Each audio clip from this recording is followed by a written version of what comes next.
Hello, my friends, and welcome back. Thank you very much for being with me again today.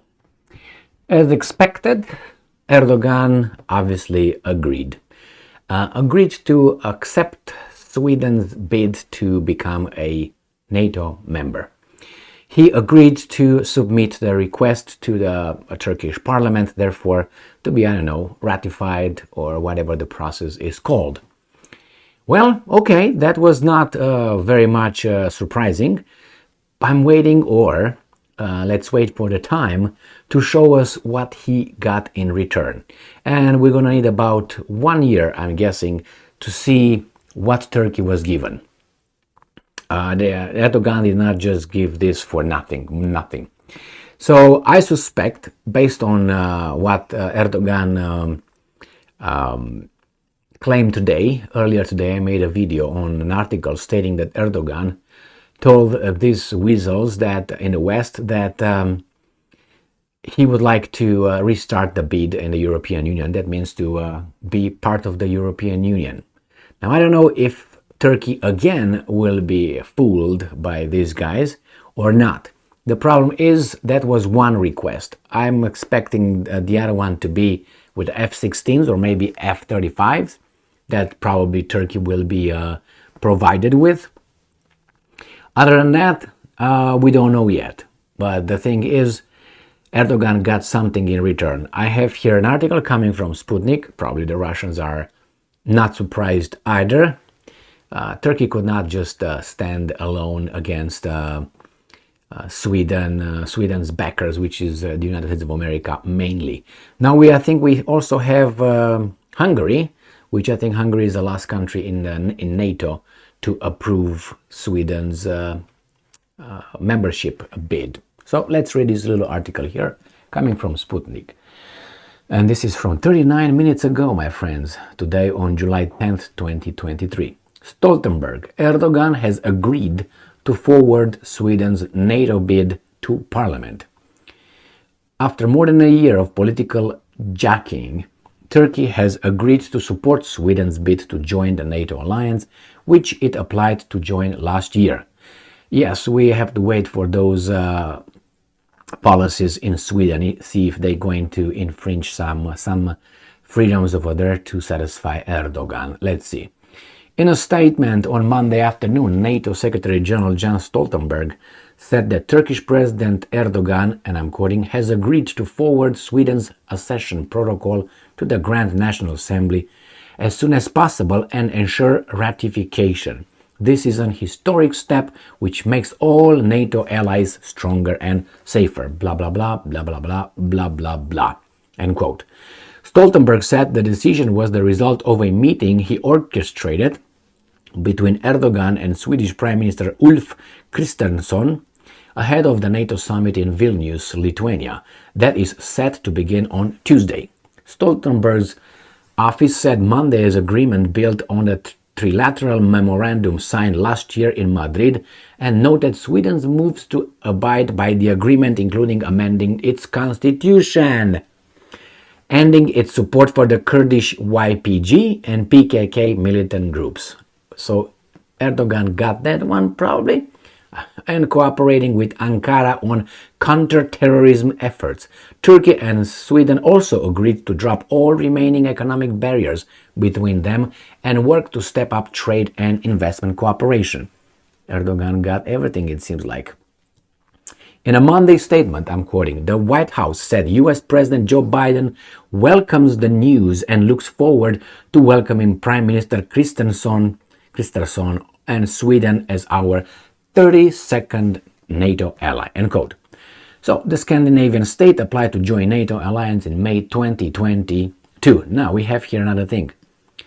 Turkey demanded Stockholm end its support for Kurdish militant groups, and Ankara considers to be terrorist organization. And debates inside the Hungarian government about criticism made of Prime Minister Viktor Orban's government by Swedish political figures has prevented a parliamentary vote. So, and after Russia launched, okay, we got that one. They say they after the Russians invaded unprovoked Ukraine. All those guys all of a sudden got scared because Russia will invade them, absolutely, based on no evidence. But hey, who needs evidence nowadays? And they said, we want to go in NATO. Slight, fast move, good for them. Now they're going to be under the American occupation as well. We can only celebrate. And you guys are going to receive our nuclear weapons on your territory. And when someone is going to provoke Russia and is going to attack you, you will be pop, pop, pop, pop, but we won't because we're far away. Good job. We protect you. Yeah, all right. So that's the story. That's how the story goes. So if the Swedes want that, by all means, their will should be fulfilled. I just have a little bit of a suspicion that this was done under the scare of some propaganda, which is, create or point out to an enemy, bigger or smaller, make the enemy appear like fantastic, like a big boogeyman, and then you have the big mass of people that get scared, being a lot of them cowards, and they will basically be taken by the nose wherever these guys want them to take them. And you're always going to have those guys more numerous than the other ones. Why? That's the way we are. That's the way we are. The same with intelligence. What can you do? Imagine that I think 40% of a population, let's take a Europe, okay? 40% of a population has to have below 86 IQ, since the average is about 100 for the, okay? So almost 40% of a population have to have below 86. You know what below 86 IQ, what's 86 considered below that? That means cognitive, that's what it means. So how can you have a functional society having 40%, about 40% of the population being really inapt of functioning, normal functioning? It's not me saying that. It's studies, but and then you figure out how. Just go around and look around you, and you're going to find out how they succeeded having that happening. That's why they have IQ tests. I think they still have IQ tests in a military admission for the same reason. So when people say, well, that's this, that, well, they still have it over there. So that's a reason why they still look into it. They don't want a guy with certain kind of responsibility given this kind of thing and then acting in a certain kind of way. Must be able to function in a group and follow orders, follow consistently. So anyway, my friends, that's it. Turkey got what it want, Sweden got what it want, NATO got what it want, United States got what. Everybody's happy over there.